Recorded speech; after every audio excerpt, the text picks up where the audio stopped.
Antarctica, the world's greatest freezer, is melting. Trillions of gallons are draining into the oceans. Sea levels are rising. It's happened before, and it's happening again right now. It's not a question of will sea level rise a large amount. It's only a question of how fast that will occur. How will humans fight back before our cities are inundated? Holding off the sea would be the major employer of the world by 2100. Massive levees to defend our coastlines. Floating towns and cities. Vast dams connecting continents. It's our greatest challenge yet, Earth underwater.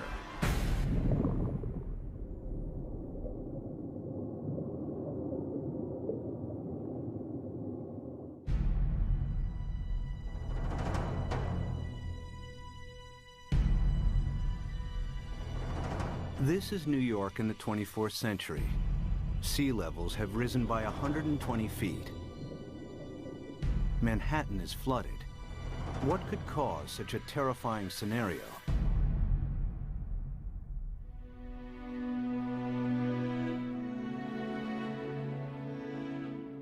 The answer lies here, in Antarctica, where vast amounts of frozen water are locked up in ice.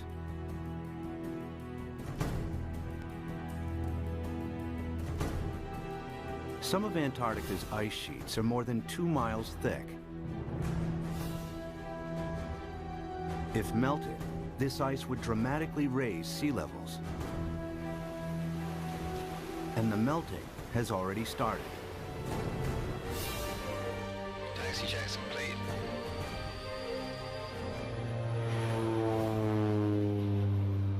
Scientists want to know how much frozen water the continent actually holds, and how much global sea levels will rise if it all melted.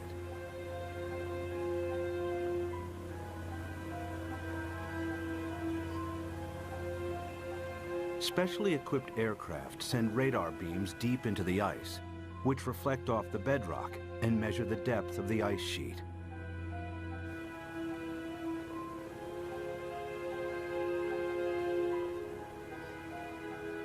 After hundreds of flights, they calculate that Antarctica contains over 90% of the world's ice.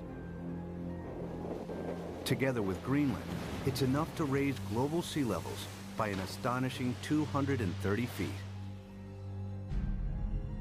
This is what North America would look like if all of the planet's ice melted. Europe would also shrink. London's Tower Bridge would become a solemn monument in the sea. Berlin would be flooded, as would Paris. But how likely is such a scenario? Is sea level rise reality or myth?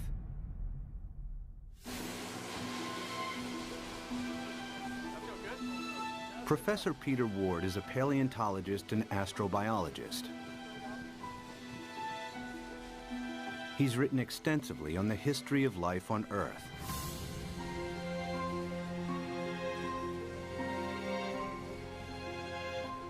Today, Ward wants to know what would happen to our planet if sea levels rise foot by foot. Somebody give me a zip here. The journey begins in the Florida Keys, a chain of islands south of Miami.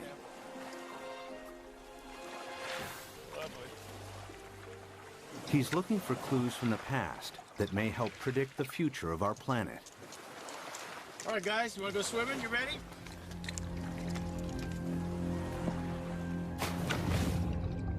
Just a few feet below sea level are banks of coral that have been at this location for over 4,000 years.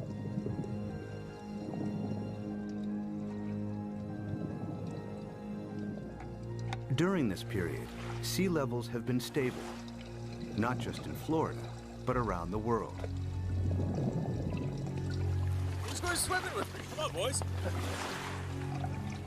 But it hasn't always been like this.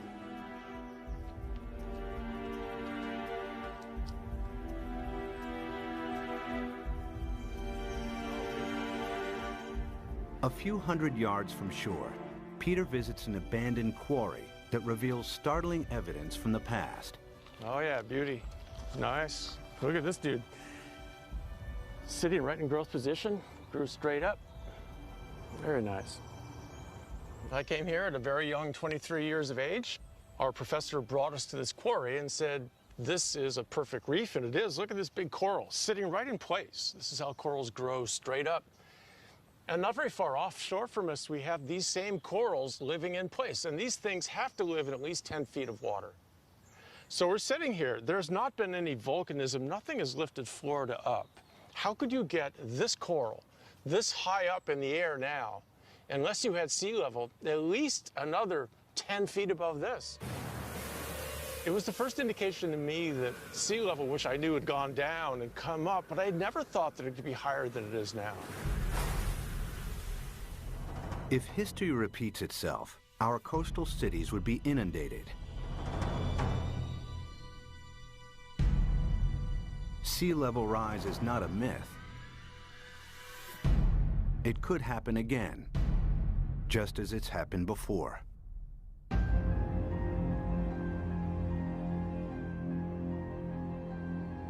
The beginning of the most recent ice age was 70,000 years ago.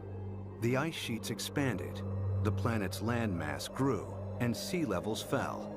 Then temperatures rose again. The ice receded.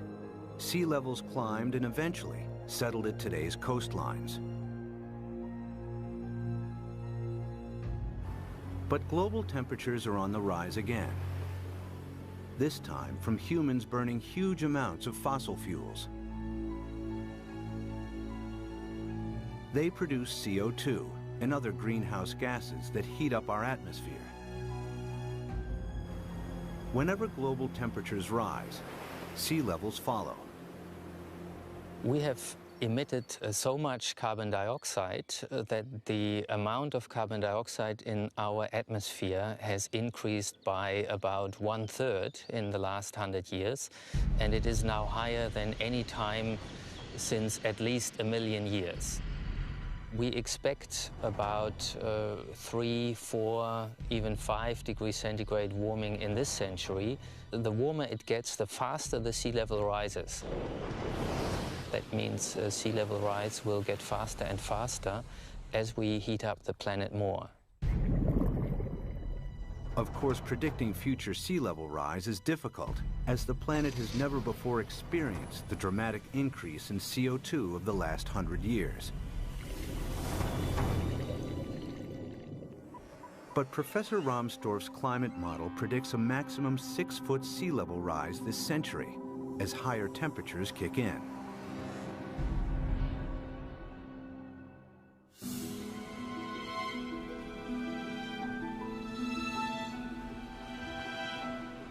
One city that would face inundation this century is Miami, Florida. Just a few feet above sea level, it has virtually no defenses against a rising ocean.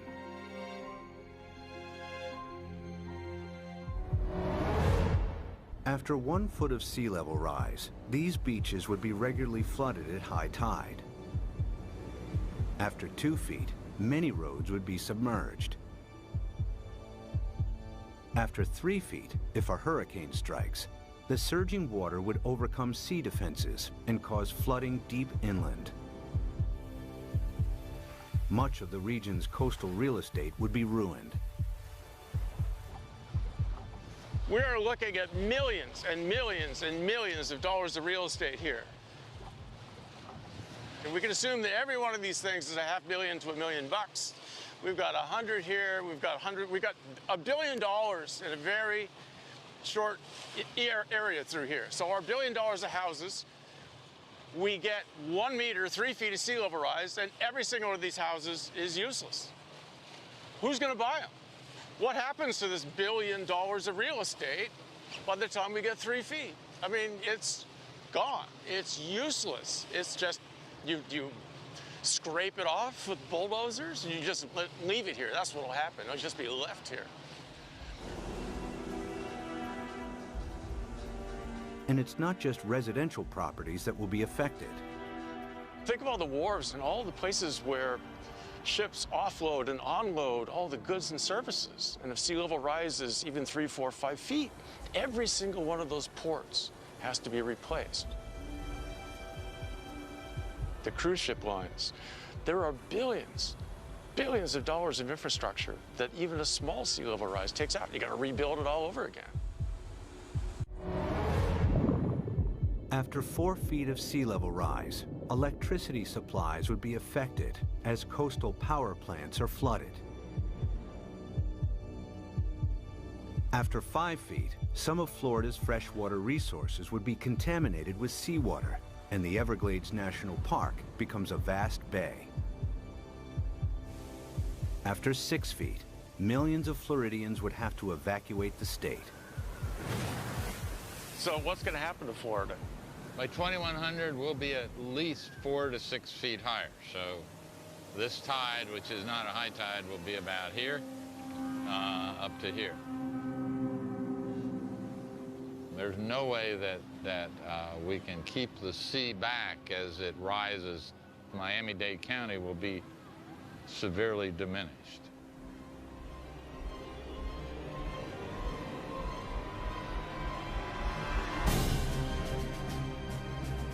By 2100, after 6 feet of sea level rise, Miami would look like this. There's no way to prepare for this. You can't put levees around the kind of sea level rises we're in for. We're a city that's only a little over 100 years old. We became a town, an incorporated town in 1896, so we're not that old. But we may not make it for the next 100 years. The only way to prevent Miami from flooding would be to construct a vastly expensive system of levees surrounding the city. It would be a major engineering challenge, as Miami is built on porous ground that allows seawater to seep through. Alternatively, if Miami was flooded, the city would eventually have to be abandoned. There are cities you can save and cities that you can't save.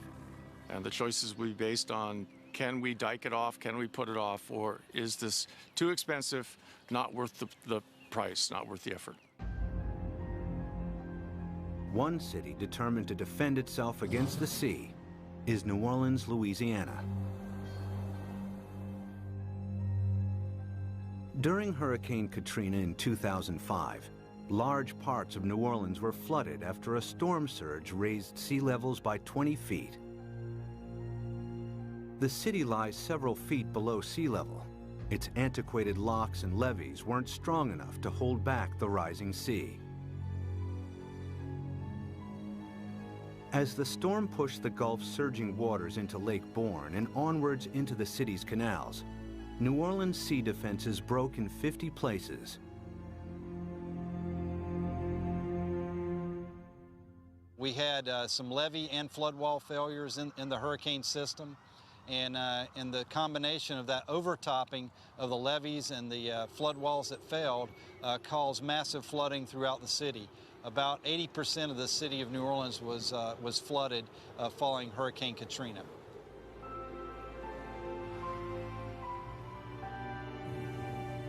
It took weeks before the floodwaters were pumped out and residents were able to return. Among them were Victory Wallace Taylor and her son Peter, who returned home to a badly damaged house. The flood was very bad. They wouldn't let us come and see about our house. It damaged my heart a little bit because I'm afraid for the flood. Like if the flood come in again, I don't know what to do because I think I might panic this time. I don't know. It is a hard pill to swallow, you see.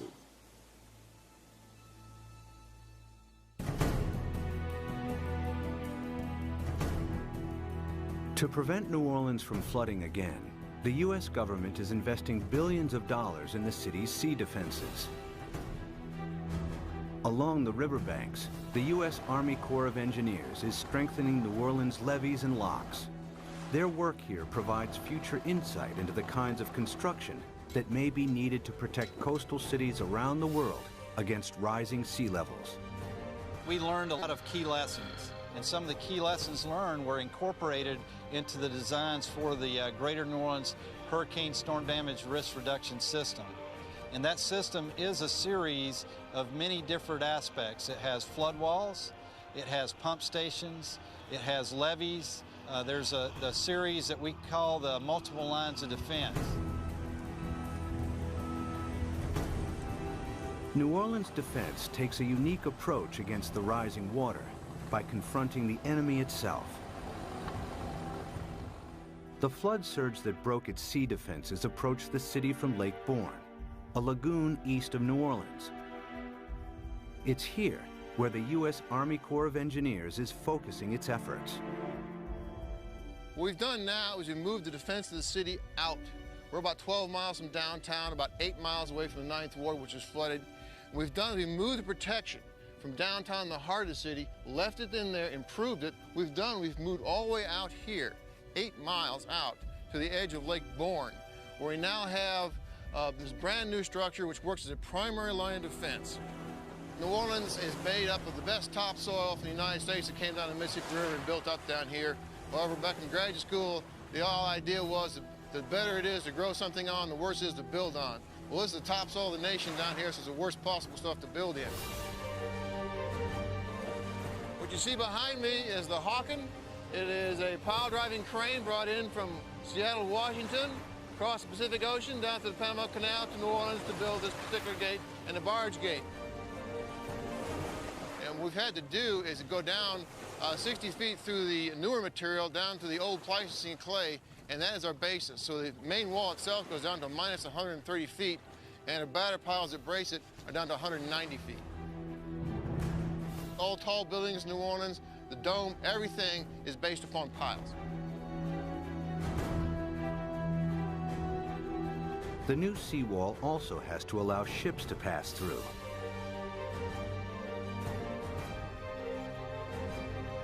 Dry cofferdams are put in place to construct barge and sector gates.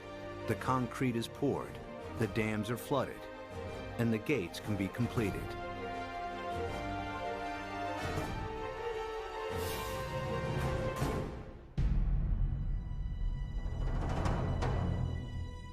New Orleans' new sea defenses are costing the taxpayer a hefty $15 billion.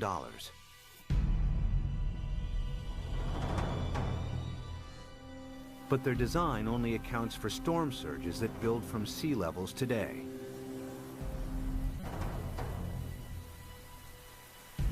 If sea levels rise by 6 feet, any storm surge would be higher as well, and the city's sea defenses would have to be heightened at an even greater cost. Not every country can afford to spend billions on sea defenses. In Bangladesh, many of its 150 million inhabitants live at or just above sea level. Merely 3 feet of sea level rise will have a devastating effect on the country's population. Turns out the area of the world that would be most vulnerable to sea level rise would be Asia. The rice-growing river deltas in Asia that are very close to sea level. Even a modest 3-foot rise would put half the rice land in Bangladesh underwater. Bangladesh has over 100 to 120 million people, and that number is rising fast. A great deal of its land just simply gets covered by water. And again, once you have salt water coming up, it's not just the land that's covered, it's the intrusion of salt. Even a 3-foot sea level rise wipes out half its rice crop. Their population is going up 1/3, and their land is being shrunk by 1/3. You know, you do the math. It's a catastrophe coming at us. Much of Bangladesh is a vast muddy delta that can't be defended. 6 feet of sea level rise spells disaster. It would displace millions, probably at least a few tens of millions of people. Where are they going to go? India's already built a wall between India and Bangladesh. They're anticipating there are going to be a lot of Bangladeshis starting to move, looking for a place to go, and Bangladesh itself is already one of the most densely populated countries on Earth. And then there are another 18 or 20 rice-growing river deltas in Asia, the Irrawaddy in Burma, the Pearl River Delta in China, and so forth, that would be affected in varying degrees by the rise in sea level. By the end of the century, cities and coastlines around the world will be under siege from the rising tides. Everywhere, people will be building levees and sea defenses to fight back.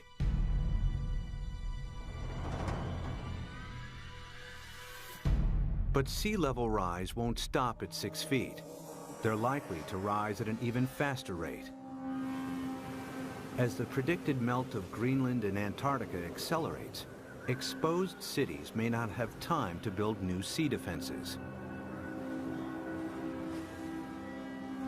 Clues about the speed of future sea level rise are found during the time of the last ice age. As global temperatures rose, the planet's ice sheets melted into the sea. Sea levels increased by a staggering 390 feet until they settled at today's levels. How fast did this happen? The answer may help predict how quickly sea levels could rise in the next century, and how much time we have to defend our coasts. Professor Rick Mortlock is one of the world's leading experts on past sea level rise. He and his team collect fossilized coral from the seabed. In the lab, they analyze and compare the exact depth and age of each sample. A clear picture emerges of how fast sea levels rose thousands of years ago. We have 2 pieces of fossil coral that was recovered from drill cores off of Barbados. So by dating these samples and knowing the depth at which they were retrieved, we can use that information to create a point-by-point reconstruction of sea level for the last 20,000 years. There's one particular sea level rise of interest. We call it Meltwater Pulse 1A. During that period of time, we believe sea level rose about 20 meters in 500 years, or about 4 to 5 meters per 100 years. If the same happens again, it would translate to as much as 16 feet of additional sea level rise in the next century. Factor in today's affairs, and the rise may be even faster.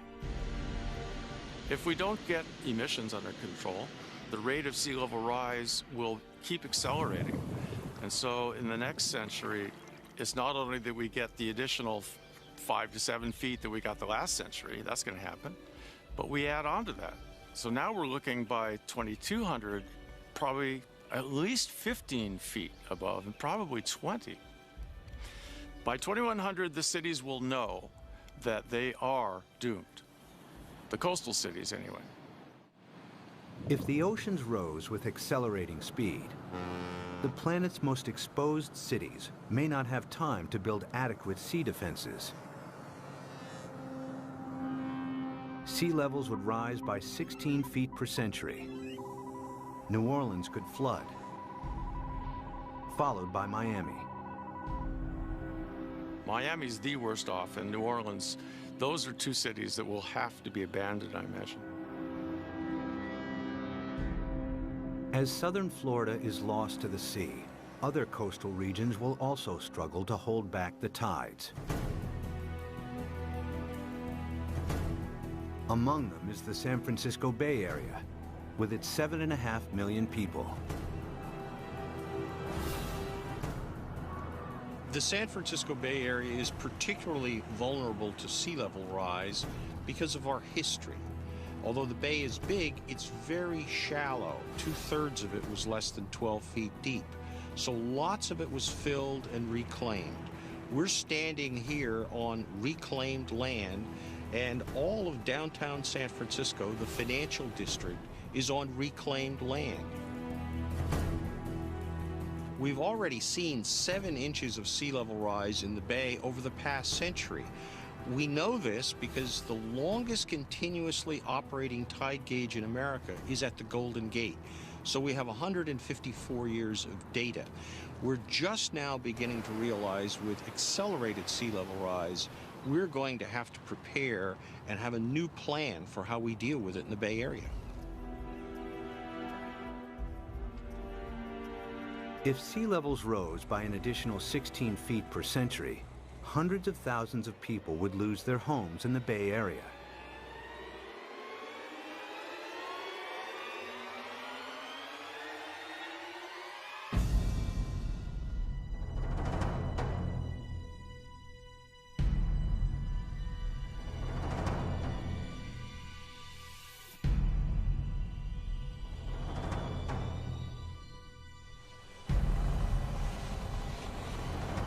To protect San Francisco Bay, levees would have to be built on a massive scale. The silver lining is the engineering will create so many jobs. Holding off the sea will be the major employer of the world by 2100, I think. This is going to be worldwide. We're going to have a damn revolution. The bay's entire coastline would have to be defended with levees in order to protect it. But in the east, the Sacramento-San Joaquin Delta would remain vulnerable because it's at or below sea level.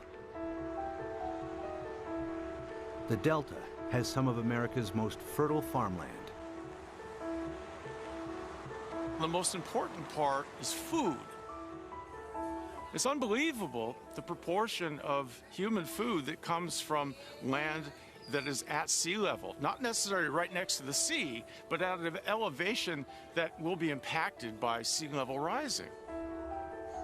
Sea level rises a little, all those fields next to it, even if they're not covered by the sea, are rendered useless for human crops by the sea. If the Delta and its farmland were lost to the sea, California's food supply would be in jeopardy.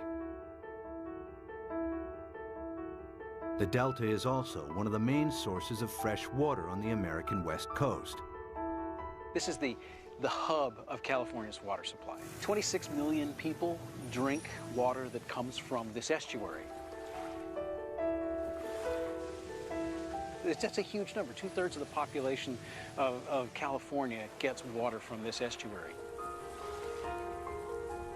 If you raise sea level even a foot, you know, which in our mind isn't all, as geologists, that doesn't seem like much, yeah, but that's common, yeah.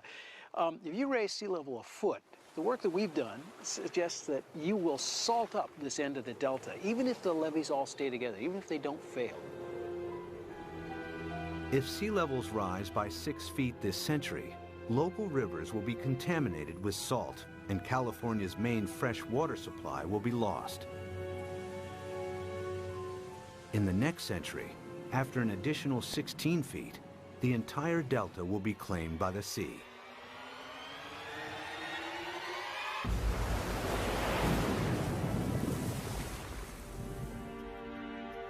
But there may be a way to defend both the Delta and San Francisco Bay. San Francisco is among the best, easiest to save. The most radical solution would be putting a big dam right across the bay under the Golden Gate Bridge. On the ocean side, the sea is about 130 feet deep. Building a dam would be controversial and would turn the bay into a freshwater lagoon. But at a time of intense sea level rise, some may consider this the best option.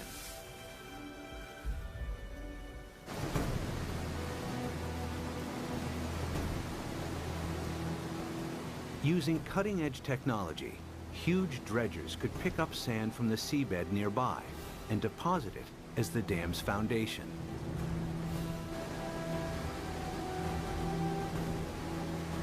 The dam's shallow incline would ensure maximum stability against earthquakes, breaking the power of the ocean waves with ease.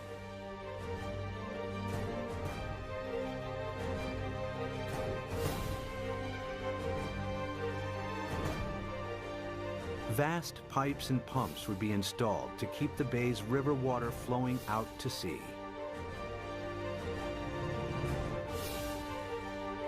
The Golden Gate Dam would cost $2.5 billion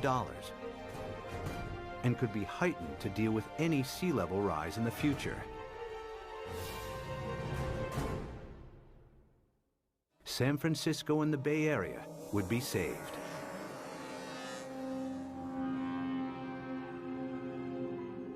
One region that may benefit from the U.S.'s sea defenses is the Mediterranean.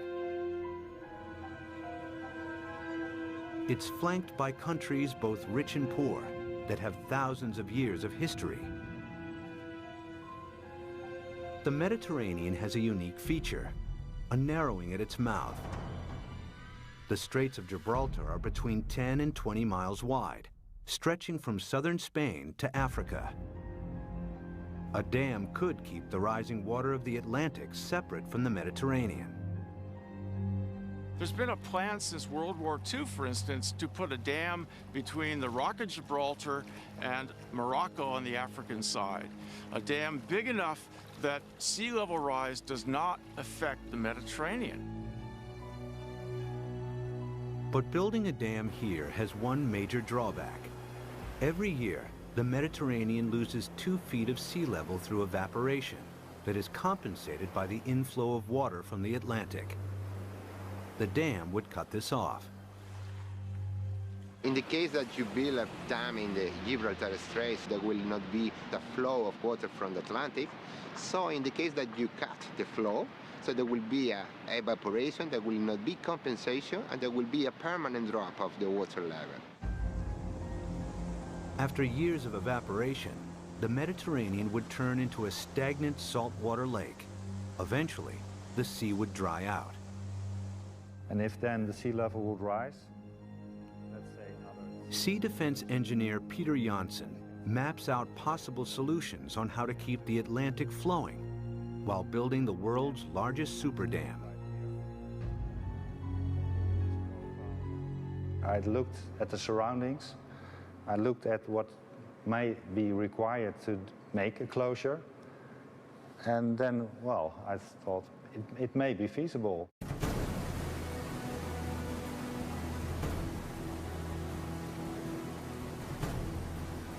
One of Janssen's solutions is to use the same building techniques applied to the Golden Gates. The dam would be 20 miles long and tower 1,250 feet above the seabed, the same height as the Empire State Building. Another solution is to keep the natural flow of the Gibraltar Straits. Huge amounts of Atlantic surface water will flow into the Mediterranean. At a much lower depth, some of the Med's saltier water will be pumped back out again, keeping the sea's salt and sea level stable. The world's greatest super dam would cost $275 billion. The total cost related to what may be the impact for all the cities around the Mediterranean, it seemed acceptable. It may be a solution. The Gibraltar Dam would be the world's largest man-made structure, using enough rock to build 1,000 Great Pyramids. Although the dam would cut off the migration of marine life between the Med and the Atlantic, it would save the entire Mediterranean coastline from flooding. It's certainly technologically possible. The old cradle of civilization becomes really the center of civilization. They would be the last coastal cities never affected by sea level rising.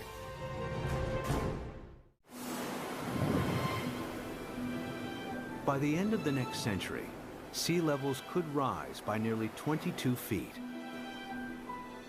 Some cities may be saved through the construction of super dams. Others that can't be defended are lost to the sea.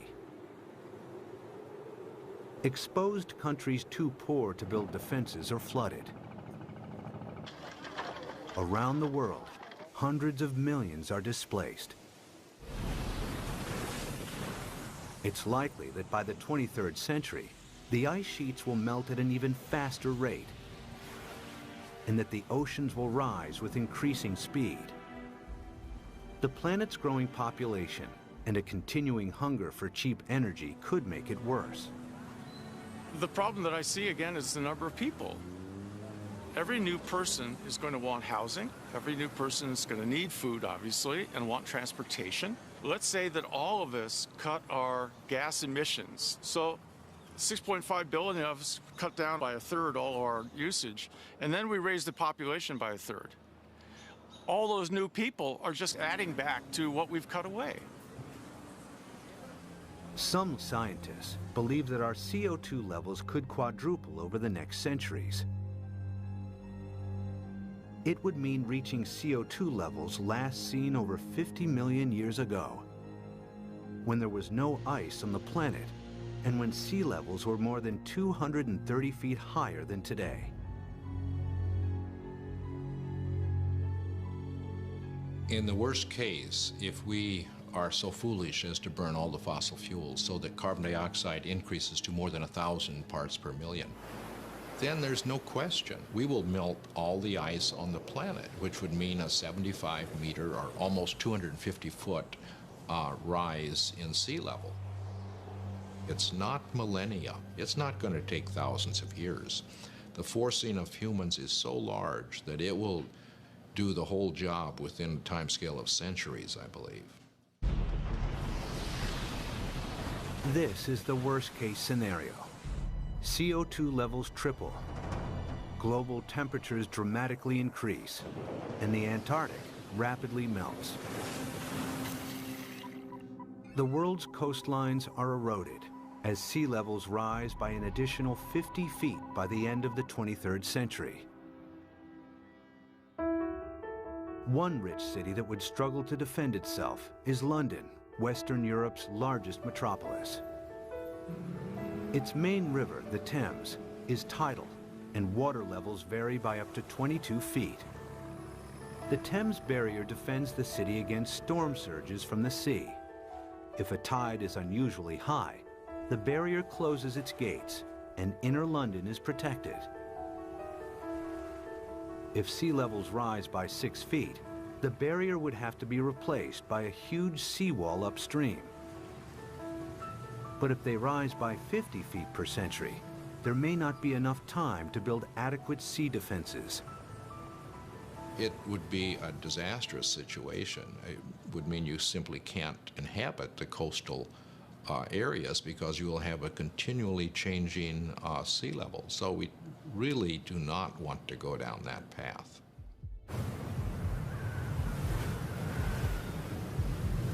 If CO2 continues to increase at a growing rate, 50 feet of sea level rise per century is a distinct possibility.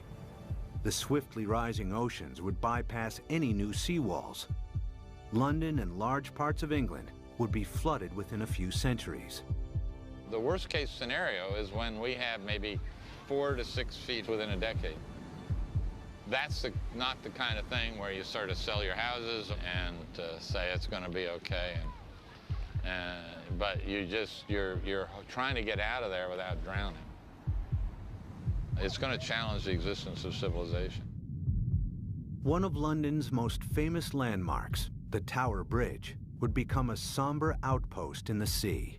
I mean, there would be a degree of panic that we cannot imagine as each country tried to figure out how it somehow could survive. Rising oceans would seep underneath obsolete levees or breach areas where there wasn't the time or money to strengthen seawalls. The rapidly rising sea levels would soon overwhelm large parts of continental Europe. By the time all of the Antarctic's ice has melted, Denmark, the Netherlands, and large parts of northern Germany and France will be lost. Significant sea level rise may turn Berlin into a coastal town within centuries. Another 100 years, and the city would be lost to the sea. The rising sea would creep up the River Seine and find its way to Paris. With an elevation of 115 feet, the French capital would be vulnerable to sea level rise. After all of the planet's ice is melted, it will flood. The affluent countries would try to protect their borders against millions and millions who would be leaving the areas most severely affected. But the stresses associated with migration on this scale are unimaginable. The meltdown of the planet's ice sheets would completely transform our world. But even as our coasts are pushed back by the rising oceans, resourceful humans would try to adapt.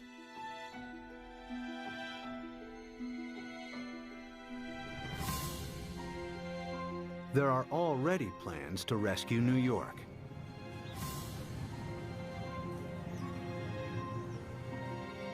Manhattan Island is flanked by two fast-flowing tidal rivers. The entire city is directly exposed to the North Atlantic and extremely vulnerable to sea level rise.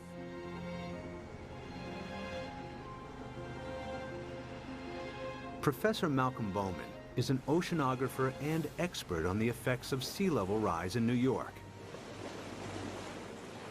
If the worst case scenario, the rapid meltdown of the ice sheet on Greenland, the West Antarctic ice sheet, were to happen extremely rapidly, the future of New York City is in peril. So the city has two options. One, either build massive defenses, or two, start evacuating the city and its population to higher ground.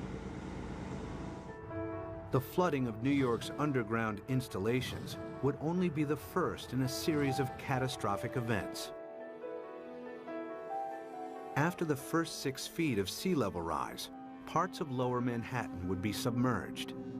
If sea levels rise by 50 feet, the water would move into Times Square. Behind me is the Manhattan Bridge, with sea levels rising 250 feet. That bridge would have seawater lapping around the roadway.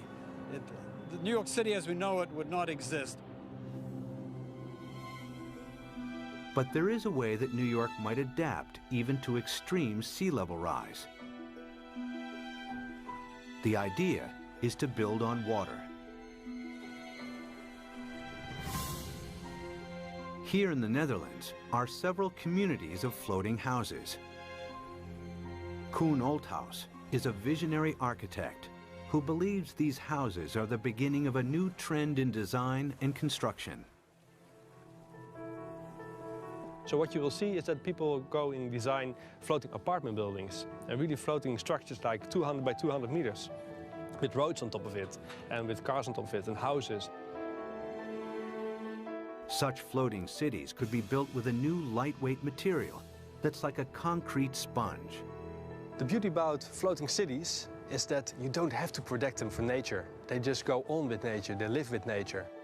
And they will just go up and down with the water.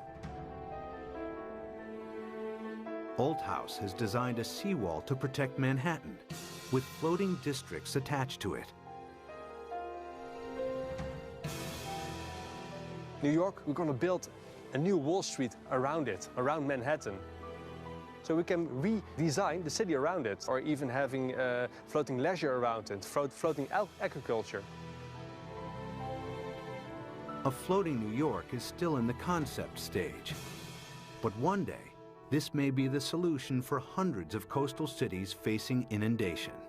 The best silver lining of the whole thing to me is that it will require a united world. A world war against sea level will have to bring all of the squabbling governments to act together. The sea doesn't care what your national boundary is. It's an equal opportunity flooder. We will have to, as a planet, come at this in a united fashion. Whether it's the construction of massive seawalls or super dams, sea level rise will happen.